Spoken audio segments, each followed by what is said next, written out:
So, you've decided to become a coach, or at least you feel like you've been called to help people in some way, possibly through coaching. But now, the big question hits. What do I actually offer? Do I charge by the hour? Do I make a package? Do I just wing it and hope for the best? You are not alone in this confusion, and you're not behind. And I'll tell you this as someone who's been there. I know this quite well. The way that you structure your offer will shape everything about your coaching business. From your confidence to your energy to your actual income, it all gets shaped. So let's break this down. Let's unpack how you can structure your coaching program. Are you ready for this? Okay. I'm diving into this. Ready, set, let's go. Hey there, I'm Renee from Raw Branded, and I help aspiring entrepreneurs to identify and package their unique story and genius into an authentic brand and business that attracts their soulmate clients. Hey there, my beautiful souls. I hope you're taking care and doing well. You can grab your coffee. You can sip slow as we think big and build a business that feels aligned with their true calling. So grab your coffee if you want to. I'm going to hold on the caffeine just this once because today's episode, I am going to go into something deeper, something that I wish that I knew years ago that someone told me. So this is why I want to pass this on to you, which is how to create a coaching offer that is aligned with you and your expertise without burning out and falling out of love with your business. It's avoidable. When I first stepped into coaching, I honestly didn't know what a coaching package was. I just knew I had something to offer. I just didn't know how to put the pieces together. What would that look like? I knew that I wanted to help people, simple. I wanted to help other people to really step into their true calling, their true selves by building a personal brand. And in doing so, really shaping their narrative, their experiences, really being the driver to let other people know what they stood for. I started with what I knew, which is what I recommend for you. I was answering texts, hopping on calls, trying to figure it out and not having a clear path. I was giving so much value, but I didn't have a structure. I was giving, but I didn't know how to exactly put that in a way that was sustainable. In fact, I remember one time I was coaching a client. Yes, I was so happy to have a client. This is one amongst my first. And I was coaching her till midnight on a call. And that was doing a disservice to her and to me and my energy. That's not what you want to do. It wasn't until I invested in another coach's program that I realized that you don't have to do all the things. There's actually a system that you can create that makes your offer feel clear and aligned and replicable. You can do it over and over again. It just helps your clients know what they get and when they get it and how you're delivering your services. And that helps you so you can show it fully and with more ease and with more energy because you're ready, you're prepared. I'm sharing with you 4 coaching options that you can consider. Think about this and see if they fit into your business model. All right, ready for it? Here we go. Your first option for coaching is hourly coaching. This is where a lot of us start, and I get it because it's simple and it feels safe.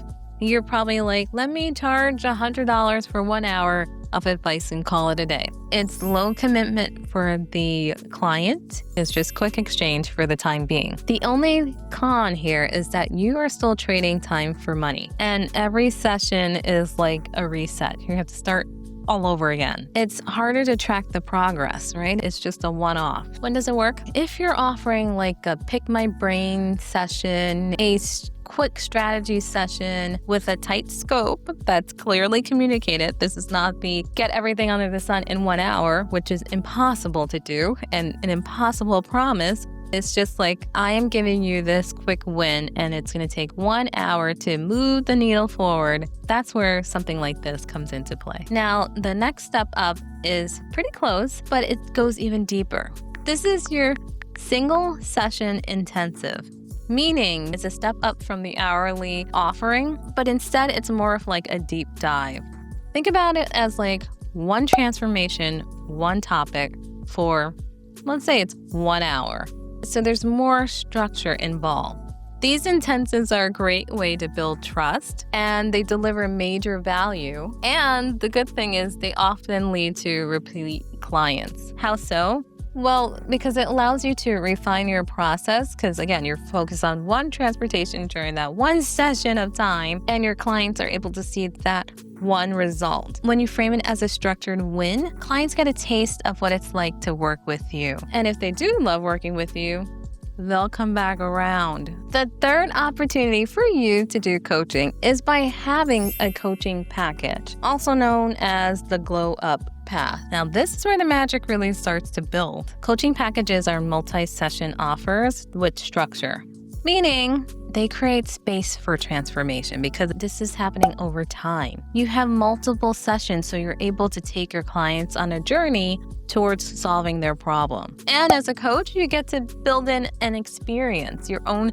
signature framework, your own signature way of working with you. This also gives you the space to plan, to prep, and to deliver from a place of calm and confidence and ease. This is when we start soft-lifing it, okay? Normally, I recommend that this becomes your signature program, or it can become a course. You have some options. Now, the fourth option you have for coaching is group coaching. And in this form, the connections, that becomes the container. So yes, when I'm saying group coaching, I'm saying you're helping more than one person. And it can be pretty powerful. It's not often talked about as a starter option for obvious reasons, because you're working with multiple people. That's always tougher to juggle different needs and how do I focus on giving transformation to all these people at the same time.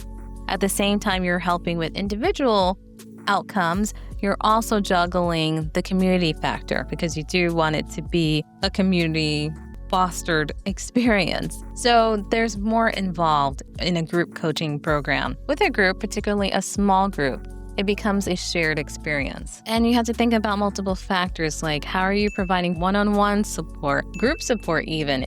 Do you have weekly calls? Do you have one-on-one trainings? Are there live sessions on Zoom or an educational platform? Are you setting things up so they're cohort-based? I mean, there's a lot of things to think about when you're setting up a group program, but I would say the greatest thing about it is that not only do your clients get to connect with you, but the whole goal is that you're pulling them into an experience where they're able to connect with each other. That's when it's ideal, because I've been in group programs where that community aspect wasn't fostered and it had to happen organically from us participants, not as fueled by the coach and the program. You know, that's the whole point of joining a group program, is to get that level of support. Support from your peers and support from your coach. Pro tip, if you create a group program, you're not just building community, but you're also able to scale your business, meaning you get more folks in the pipeline, which also means you are really ramping up your financial gains. The cons, it requires structure. You need facilitation skills. So if that is not in your real house, if you're not someone who's the most organized, you need to have that, making sure that the group experience has the right vibe so people have a deep sense of belonging. Yes. But all that being said, it really works. It can be very powerful in terms of building a community, in terms of building a tribe, heck, in terms of building a movement, if you want to take it there on that level. I didn't start with group coaching myself. Oh, no, I didn't. But one of my early clients did. Always remember this because she created a group program for women who were healing from trauma. I think it's a beautiful, very commendable thing to do, very energetically challenging, definitely near and dear to her heart. So yeah, most respect for her doing that and creating space for women who are going through very deep challenges. At the time, I had been taught by my coaches to start one-on-one programs, and you don't jump into groups too fast. You have to operate in this set structure, and I was following the rules that were given to me. That was before I realized that you need your own inner drive and you have to also fit programs to fit you. She had something that changed my perspective, conviction. And I mentioned this in prior videos about conviction and how that's overrated and underutilized. And in the absence of confidence, conviction will get you there. When I'm saying conviction, I'm saying this deeper inner knowing, your why, this drive. And she knew that this format matched the depth of the help of the work that she wanted to do and the level of healing that she wanted to provide as a guide. And I had to step aside and listen, support her vision because she was right. She listened to herself and she knew her clients. She knew the women who she wanted to support. She knew the format that was best for them. And she knew it with conviction. She knew that. And so I say all that to say that sometimes what works on paper, it doesn't reflect what works in practice. And I want you to hold on to that. Because I'm saying all these models and I'm giving you all the rules and best practices and all based on my experiences and my clients' experiences. But then you have to break it down and make it into your own. Sometimes your intuition will lead you to some place where your head hasn't even caught up with, but you should listen to it. So I say all this to say, if you're in a space where you're trying to figure out what to offer, I see you. I know it, and I've been there. You don't need a full-on webpage, but not a full-on website. Not yet. What you do need first is clarity, conviction. Oh yeah, hold on to that. And then you need an offer that matches the way you want to serve. Because you know what? At the end of the day, your coaching offer isn't just a product, into your energy, into the transformation in which you're here to guide. So if this video helped you, which I hope it did, then drop a comment below. I want to know, where are you in your coaching journey? Are you still trying to figure out what to offer, or are you ready to step into the next level? Where are you in your coaching journey? And if you want my full framework from clarity to personal branding to visibility, then I want to introduce you to The Product Is You. In The Product Is You, you'll learn how to create an authentic brand and business that will allow you to attract your ideal clients. We walk through the whole process of validating your offer, creating your authentic brand, setting up content creation and marketing strategies to attract your soulmate clients, and ultimately creating an authentic and profitable business that feels good to you and your clients. We go through the whole process, step by step by step. Once again, the link for more information is down below, so check that out. And if this video resonated, don't forget to like, subscribe, and hit that notification bell so you can keep seeing videos like this one in your feed. Thank you so much for watching, and of course, I look forward to seeing you in the next one. Bye for now.